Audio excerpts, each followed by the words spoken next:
What are your thoughts of blacks creating media? Example, film, television, authors, books. Necessary as long as we don't, again, come with white concepts. You know what they used to call those black exploitation films. I mean, if our films are full of sex and violence, etc., I don't see what the difference is. I really see no clear difference. The difference must not be in form, color, it must be in content, in essence. We must show that when we do a film, this film is instructive, it teaches something, it doesn't amuse you and excite you and leave you with nothing. If I go to see a film on Malcolm X, when I walk out of that movie, I must have more hatred of injustice.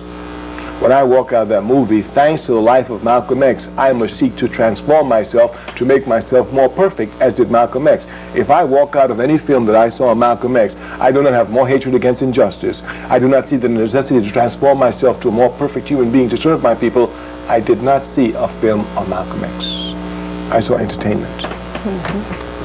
What would be your comments on some of the newcomers, Spike Lee, John Singleton? You know, the American capitalist system gives vice as entertainment. Well, anyway, as a human being, I know you don't spread your vices, you just spread your virtues. We all have vices. I don't think you spread them, I think you spread your virtues. The American capitalist system spreads vices and allows people the choice of these vices, and this is what democracy equals.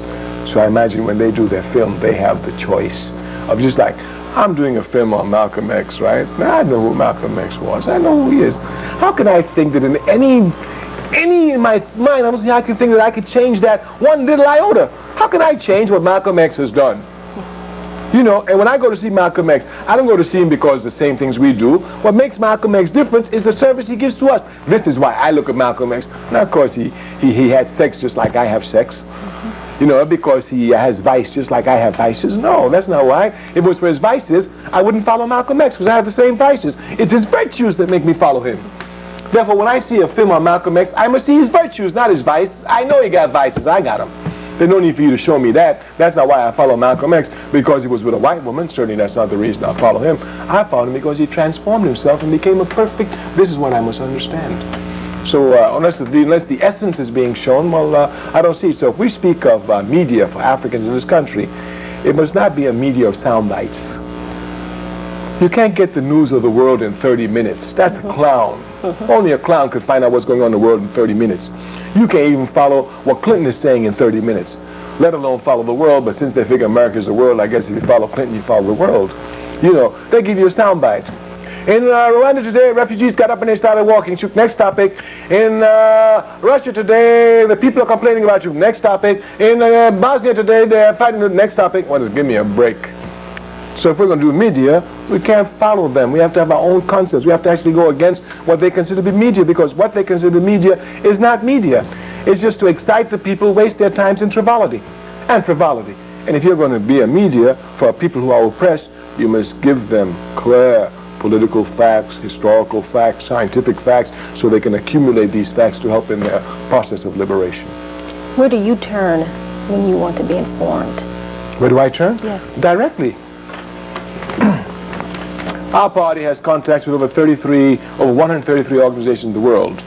If there's a problem with the Palestinians have an embassy right here in New York, a mission to New York. I ask them, send me your latest publication on such, send me a press statement on so-and-so. I don't read out of the New York Times, I get it from the PLO. The African National Congress and Nelson Mandela, anytime they have trouble, I call the African National Congress, send me your statement.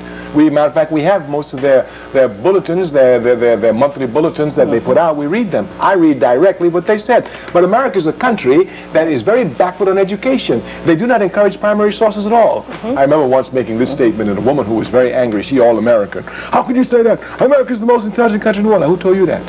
Where you hear that? Only in America you hear that. Nobody else in the world says America is the greatest country in the world except you Americans. You're the only ones who say it. Nobody else says it. If you're great, you shouldn't say that. Everybody else should say you're great. That's when you're really great. But if you're telling yourself you're great, you're on an ego trip. So I said, America's a very stupid country. It doesn't teach people, it doesn't encourage people to do primary sources. She said, how can you say that? I said, look, tell me if I'm correct. Ask every student in America who's graduated college if they know Adolf Hitler. They will say yes. She says, you're right. I said, ask every student who's graduated from college about their opinion of Adolf Hitler. They have one, whether he's good or bad. She said, that's right. Now ask every student who's graduated from college in America, how many of you have read one book by Hitler? Less than 3%. Have ever read one book by Adolf Hitler. That means they've formed their opinions by Adolf Hitler by somebody else who's told them who Adolf Hitler is. The same thing for Karl Marx, the same thing for somebody else tells them. You know, Karl Marx is stupid, he don't know what he's doing, so that's what they do. They will never read Karl Marx themselves. So they don't go to primary sources. Obviously, if you don't go to primary sources, you can't argue.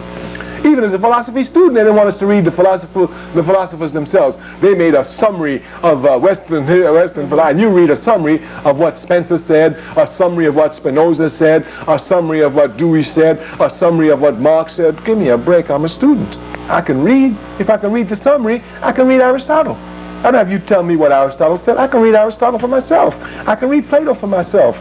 I can read Spencer for myself. These people I can read for myself, but they don't encourage primary sources. Therefore, because of that, sound bites and all this tra-la-la is the way they get education across. Or thinking for yourself. You got to think. You got to think. That's the beautiful thing about Malcolm X. Malcolm X always ended by saying, you ain't thinking for yourself. We got to think for ourselves. That's the beauty of Malcolm. He knew it.